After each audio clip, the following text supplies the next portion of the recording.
बच्चों, कैसे हैं आप लोग? मजे में हो ना? हाँ चलिए भाई, सब लोग मजे में हैं। तो आज के लेक्चर में हम करने वाले हैं लॉ ऑफ रिफ्लेक्शन कहाँ कहाँ फॉलो होता है, स्फेरिकल मिरर क्या होता है, और ये फोकस क्या होता है, सेंटर क्या होता है, ये सब पढ़ेंगे भाई आज के लेक्चर में। तो देखिए जरा, पॉइंट टू रिमेम्बर, ठीक है। During reflection there is no change speed, frequency and wavelength of light. जब लॉ ऑफ रिफ्लेक्शन को हमने पढ़ा था तो उसमें देखा था इंसिडेंट रे आई और आफ्टर रिफ्लेक्शन के वो इस तरीके से गई है। तो वहां पर जो लाइट की फ्रीक्वेंसी, वेवलेंथ और स्पीड होती है उसमें कोई भी फर्क नहीं पड़ेगा, वो जैसी थी वैसी रहेगी। बच्चों याद रखना है, ये पॉइंट आपको इंपॉर्टेंट है। आप देखिए, मान लीजिए यहाँ पर कि हमारे पास में एक कोई मिरर है, ठीक है, और यहाँ पर एक कोई इंसिडेंट रे ऑफ लाइट आई, ये incident ray of light fall हुई और यहां से टकरा कर रिफ्लेक्ट हो गई। तो आप देखेंगे इसी में नॉर्मल लाई कर रहा है, हमारा नॉर्मल इसी में लाई कर रहा है ना। तो जब भी ऐसी कंडीशन होगी बच्चों, तो angle of incidence and angle of reflection will be zero.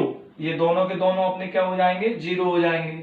ठीक है भाई, चलिए नेक्स्ट पॉइंट यहाँ पर हमें याद रखना है ना, spherical surface is also obey law of reflection. Spherical surface मतलब बच्चों किस तरीके का? इस तरीके का।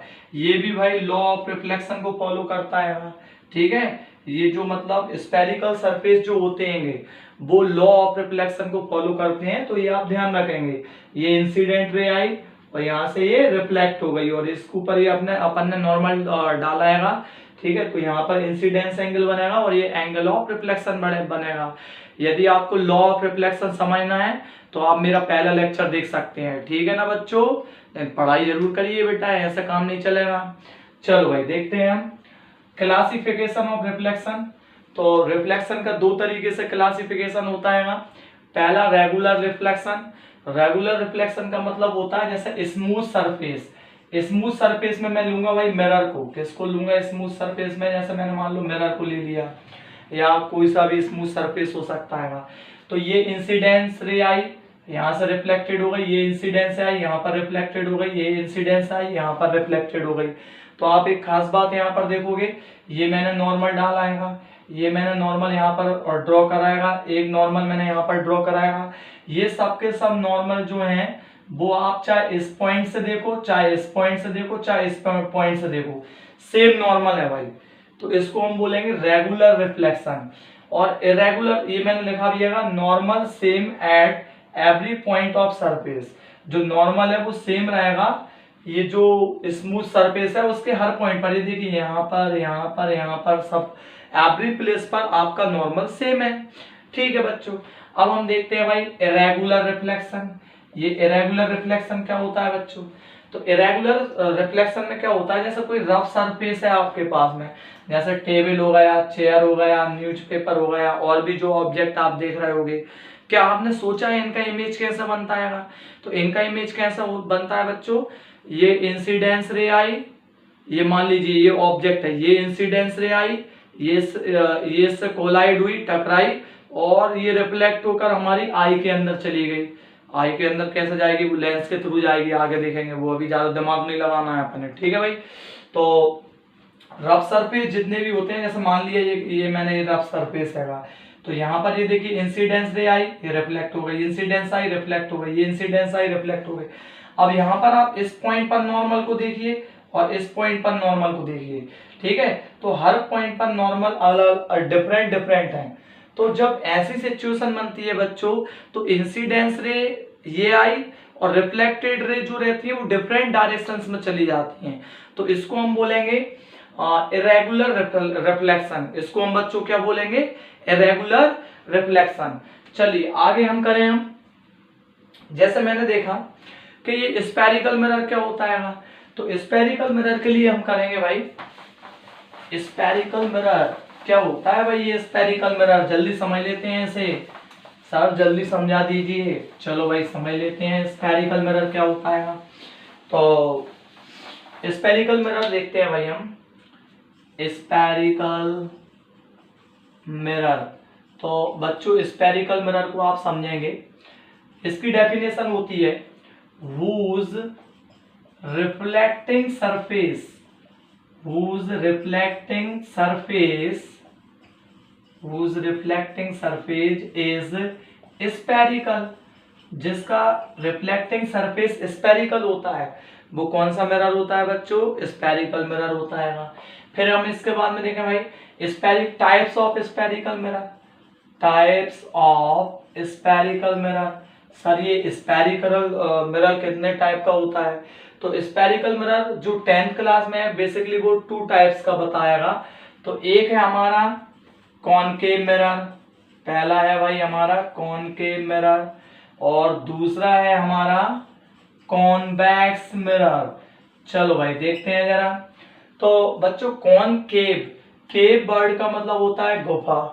तो देखिए कॉनकेव और कॉन्वेक्स मिरर में मैं आपके लिए एक और सिंपल एग्जांपल देता हूं। स्पून सब लोगों ने देखी है, तो स्पून जो रहती है वो इस तरीके की रहती है बच्चों।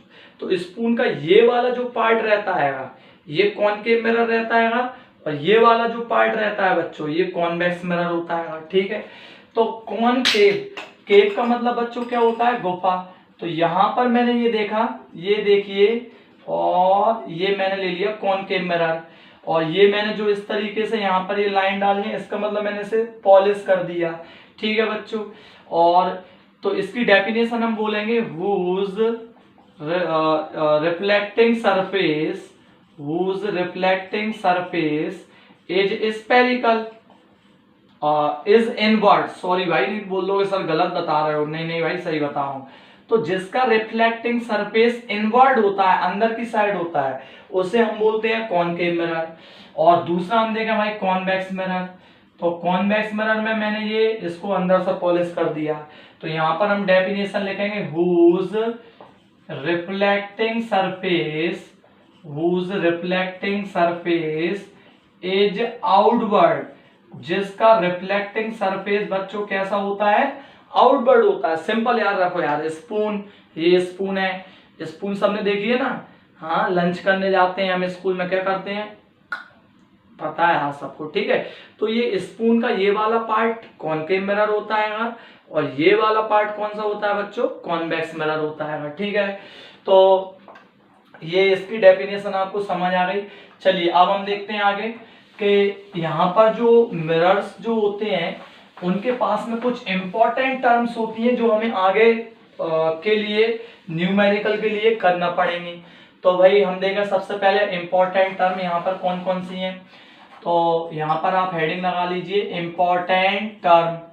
तो इंपॉर्टेंट टर्म में मैंने ये लिया और मैंने ये बना दिया कॉनकेव मिरर। ये बच्चों कौन सा मिरर है? Concave mirror.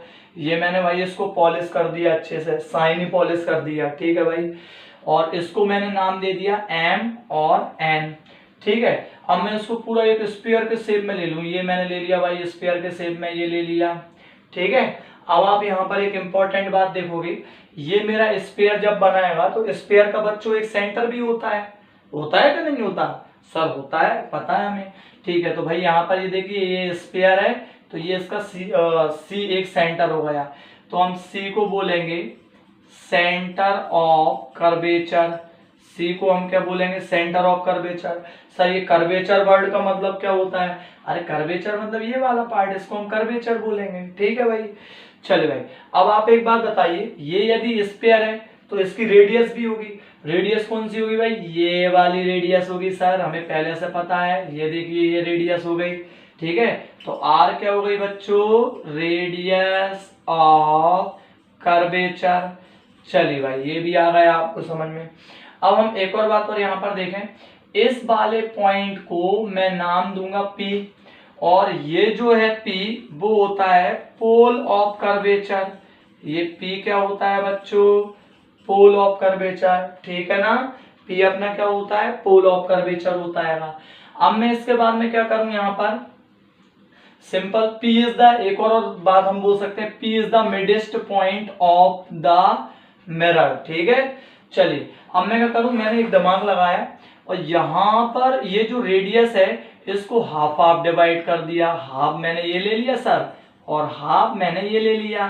ठीक है बच्चों, तो यहां पर एक पॉइंट बना और इसको मैंने बोल दिया F, कैपिटल एफ। तो ये जो बच्चों कैपिटल एफ होता है वो क्या होता है, फोकस ऑफ मिरर।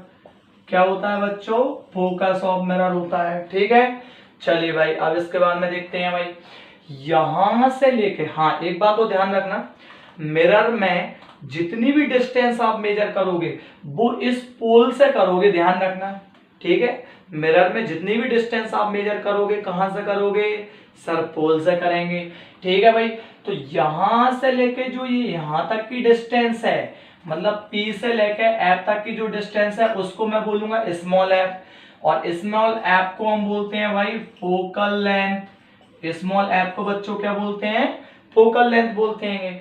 अब फोकल लेंथ ये भाई मैंने ये यहाँ पर मेंशन कर दिया सर, ये हो गई फोकल लेंथ। अब इसके बाद में आप देखोगे ये जो फोकल लेंथ है ये f, ये इसकी आप वैल्यू देखिए, यहां से लेकर यहां तक ये कितनी थी, r/2 थी। तो यहां पर small f is equal to क्या हो गया, r/2। तो that means focal length is half of radius of curvature, half of radius of curvature. तो ये पॉइंट आपको सिंपल याद रखना है कि जो फोकल लेंथ होती है वो रेडियस ऑफ कर्वेचर की हाफ होती है, ये देखिए r/2 होती है। चलिए सर एक और बात मैं आपको बताऊंगा, यहां पर ये P से लेकर मैं F गया, F से लेकर मैं ये C गया, और मैं इसको और बढ़ा देता हूं, एक्सटेंड कर देता हूं। तो ये जो यहां से लेकर यहां तक की ये जो लाइन होती है उसको हम बोलते हैं प्रिंसिपल, इसको हम बोलते हैं भाई क्या बोलते हैं, प्रिंसिपल एक्सेस। क्या बोलते हैं, प्रिंसिपल एक्सेस बोलते हैं। ये एक इमेजिनरी लाइन होती है, ध्यान रखना। ठीक है, ये कैसी लाइन होती है, इमेजिनरी लाइन होती है। तो ये हो गई भाई प्रिंसिपल एक्सेस हो गई। और ये जो है ये एमएन को हम बच्चों क्या बोलते हैं, एमएन को हम बोलते हैं aperture of mirror. Aperture of mirror, इसका क्या मतलब होता है सर, अपर्चर ऑफ मिरर का, ये मिरर की यहां से लेकर यहां तक की लेंथ को हम क्या बोलेंगे, अपर्चर ऑफ मिरर बोलेंगे। ठीक है बच्चों, क्लियर। तो ये जो टर्म है ये बहुत इंपॉर्टेंट है, ये आने वाले क्वेश्चंस में, रे डायग्राम में, इमेज फॉर्मेशन में यूज होंगे। तो हम एक और बात और देख लेते हैं यहां से भाई, कि जैसे मान लो हम कॉन्वेक्स मिरर के लिए, और सर हमें जल्दी से टर्म बता दो फटाफट कैसे लेंगे। तो कॉन्वेक्स मिरर के लिए भी बच्चों वही की वही टर्म हो जाएंगे। कॉन्वेक्स मिरर कैसे बनता है, ऐसा, इस तरीके से ये हमने पॉलिश कर दिया, और ये हो गया पूरा स्फेरिकल सरफेस, ये इसका सेंटर। ठीक है, ये इसकी क्या हो गई बच्चों, रेडियस हो गई। ये इसको रेडियस को हाफ हाफ कर दो। ठीक है, ये फोकस हो गया, ये पोल हो गया, ये एमएन क्या हो गया, अपर्चर ऑफ मिरर हो गया, और ये क्या हो गया भाई, प्रिंसिपल एक्सेस हो गया। तो सेम होगा भाई, बस साइड, एक इस साइड और एक इस साइड। ठीक है भाई, ये याद रखते जाना आप। चलिए भाई और देखते हैं हम। तो इसके बाद में बच्चों हम लोग रे डायग्राम पढ़ेंगे। रे डायग्राम कैसे बनते हैं, क्या होता है भाई ये रे डायग्राम, इमेज फॉर्मेशन करेंगे, और उसके बाद में हम न्यूमेरिकल स्टार्ट करेंगे। तो पढ़ते रहिए बच्चों। ठीक है, थैंक यू सो मच। मिलते हैं हम नेक्स्ट लेक्चर में। और मेरे इंस्टीट्यूट के जो बच्चे हैं मुझे काफी सपोर्ट कर रहे हैं, तो उनके लिए मैं थैंक यू बोलना चाहता हूँ। ठीक है बच्चों, ऐसे ही आपका सपोर्ट बना रहेगा। ठीक है, ओके।